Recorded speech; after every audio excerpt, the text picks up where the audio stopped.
तो कील मुहासे किसी को भी हो सकते हैं, और ये होते क्यों है, क्या है इसका मेडिकल कारण, समझेंगे इस वीडियो में बहुत आसानी से, और समझेंगे कि कौन कौन सी दवाइयां दी जा सकती हैं एक्ने पिंपल्स में और किस तरह से ये दवाइयां काम करती हैं। तो बहुत आसान वीडियो रहेगा, वीडियो को पूरा देखिएगा। फटाफट से शुरू करते हैं दोस्तों। आप देख रहे हैं ज्ञानी द मेडिकल चैनल। मैं हूं रजिस्टर्ड फार्मासिस्ट शिवम, जो देता है दोस्तों आपको दवाइयां बीमारियों की general knowledge. So please do subscribe. दोस्तों बात अगर की जाए एक्ने की, तो कहते हैं भाई कि कई लोगों के मन में ये गलतफहमी है कि भाई ये जब तक शादी नहीं होगी, जब तक ये होंगी, मतलब कि जवानी है, आपकी शादी नहीं हो तो आपको होंगी, मतलब कि उनका ये कहना था सेक्स कर लोगे तो आपकी कील मुहासे बंद हो जाएंगे। तो ये सबसे बड़ा गलतफहमी है जो मैंने सुना है अभी तक। तो ये इन सब बातों पर ध्यान नहीं देना।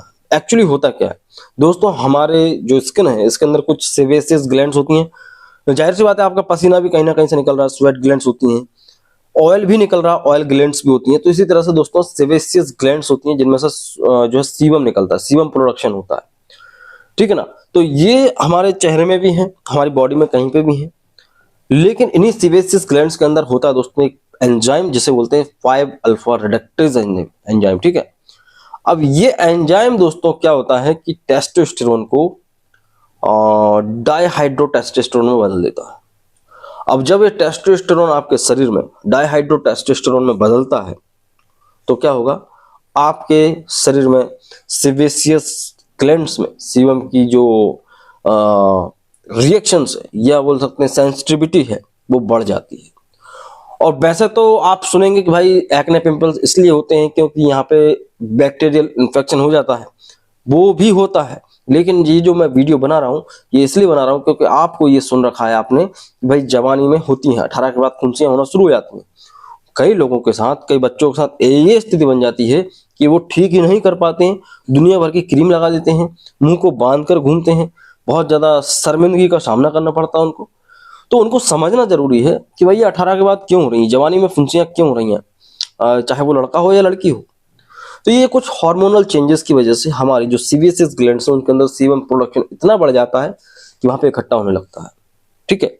फिर वहां पे जो है दोस्तों पोपुलस, पोस्टुलस और नोड्यूल्स ये सब बनते हैं। फिर आप उनको दबाते हैं, मजा आता है आपको, उसमें से कील निकल जाती है। तो इन्फेक्शन कब बनेगा, देखिए जब आप बार बार चेहरे को छुएंगे, गंदे हाथ होते हैं, आप कहीं भी किसी चीज को टच करते हैं, किसी से हाथ मिलाते हैं, तो आपके हाथ ऑलरेडी बहुत ज्यादा इन्फेक्टेड होते हैं। बार बार आप चेहरे को दबाओगे, फोड़ोगे तो क्या होगा, इन्फेक्शन बढ़ेगा। ऑलरेडी वहां पे प्रॉब्लम चल रही है स्किन के अंदर, तो आप बार बार छेड़ोगे तो इन्फेक्शन इतना बढ़ेगा कि वहां पर बैक्टीरियल ग्रोथ होने लगती है। आपको बहुत अजीब लगता है कि भाई ये मेरे साथ ही क्यों हो रहा है। और आपने ये भी सुना होगा कि भाई क्रीम पाउडर मत लगाओ या साबुन मत लगाओ, सिर्फ फेस वॉश लगाओ। ये मैं भी कहता हूँ कई बार, तो ये भी सही बात है, क्योंकि देखिए आपको पता नहीं है कि आपके स्किन में हो क्या रहा है।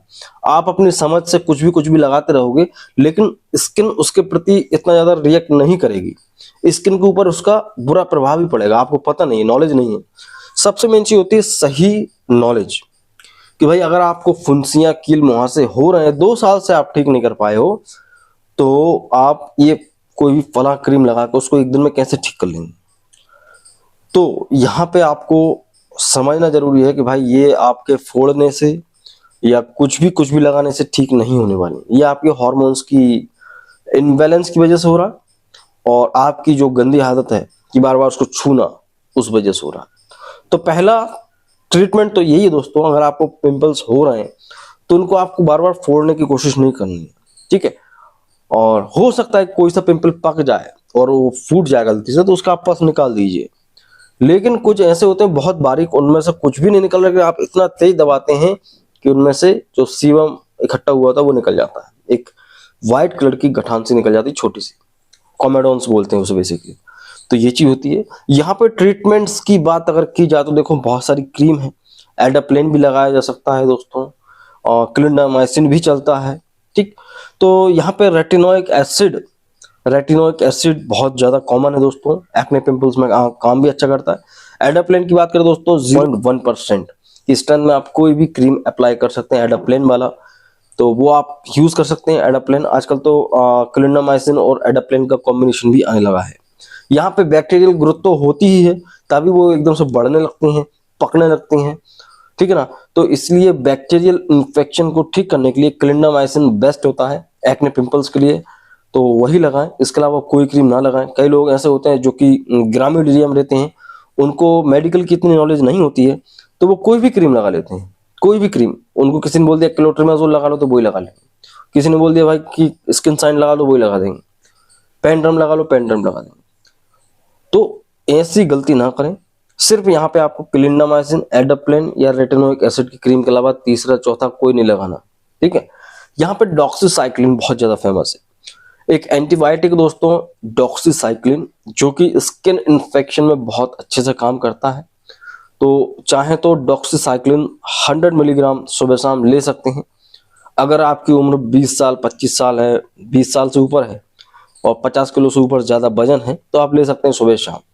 तो डॉक्सीसाइक्लिन एक बहुत अच्छा एक एंटीबैक्टीरियल ड्रग होता है, तो आप उसको लगा सकते हैं, खा सकते हैं। ओरल रेटिनॉइड्स की अगर बात करें तो आइसोट्रेटिनोइन की जो टैबलेट आती है 0.5 से लेके 1 मिलीग्राम पर केजी बॉडी वेट के हिसाब से आप दिन भर में दे सकते हैं। एजिथ्रोमाइसिन भी दिया जा सकता है, लेकिन प्रेगनेंसी के टाइम पे तो बहुत ज्यादा खतरा है, और नॉर्मली भी अगर आप लेते हैं तो उसके साइड इफेक्ट देखे जाते हैं, तो इसलिए एजिथ्रोमाइसिन अवॉइड किया जाता है। यहाँ पे दोस्तों कुछ स्टेरॉइड दोस्तों जैसे कि ट्राइएम्सिलॉन है, ट्राइएम्सिलॉन ये भी दिया जा सकता है मरीज को, अगर उसको कील मुहासे बहुत ज्यादा हो रहे हैं तो ट्राइएम्सिलॉन बहुत अच्छे रिजल्ट्स देता है।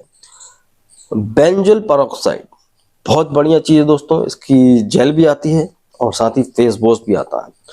तो इन्हीं चीजों को इस्तेमाल करना है, इसके अलावा आपको कुछ भी इस्तेमाल नहीं करना है। कई बार आदमी ऐसा होता है कि थक हार के कुछ भी लगाने लगता है, कुछ भी घरेलू नुस्खा अपनाते रहे। देखो देखो होम रेमेडीज अच्छी होती हैं, मेरा खुद का दूसरा चैनल है असरदार आयुर्वेद का, बट अगर आपकी कोई चीज इतनी क्रोनिक हो जाए, बहुत ज्यादा सीवियर हो जाए, तो वहां पर आप उसे एकदम से ठीक नहीं कर सकते हो, ठीक है ना। तो इन चक्करों में ना पड़े। अगर बहुत ज्यादा आपको इन्फेक्शन बढ़ चुका है तो आप होम रेमेडीज काम नहीं करेंगी, ना ही कोई आयुर्वेदिक दवा काम करेगी। हाँ, आयुर्वेदिक दवाइयां जो क्रीम आती हैं वो तभी काम करती हैं जब आपको शुरुआती हुआ है और उसको आप कंट्रोल कर सकते हैं।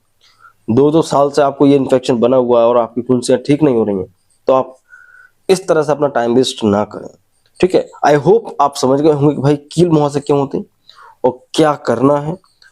तो वीडियो अच्छा लगा है लाइक कीजिएगा, चैनल को सब्सक्राइब कीजिएगा। हमें इंस्टाग्राम पे फॉलो नहीं किया तो फॉलो कर लें, आपके सपोर्ट की बहुत जरूरत है, और लगभग 60,000 फॉलोअर्स हम तो उस पर कर चुके हैं। तो please do subscribe and do follow us on Instagram. तो मिलते हैं आपसे अगली वीडियो में। जय हिंद और वंदे मातरम।